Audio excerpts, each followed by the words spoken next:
एकताका हेलिकप्टर शटका नामले चिनिने आदिल आलम अन्सारीको चर्चा सुलिँदो थियो।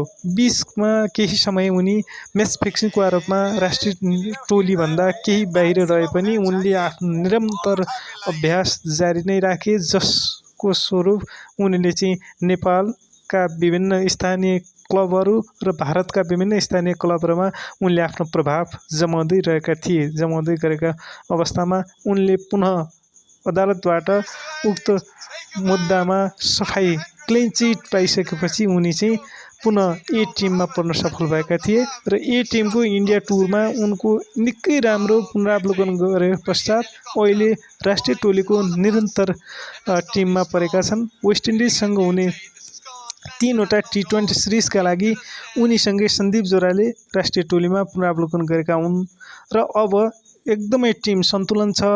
विश्वकप छनौट होस्, वेस्ट इन्डिजसँगको सिरिज जितोस्। हार्दिक शुभकामना। यस्तै जानकारीका लागि सब्स्क्राइब गर्न नभुल्नुहोला। धन्यवाद।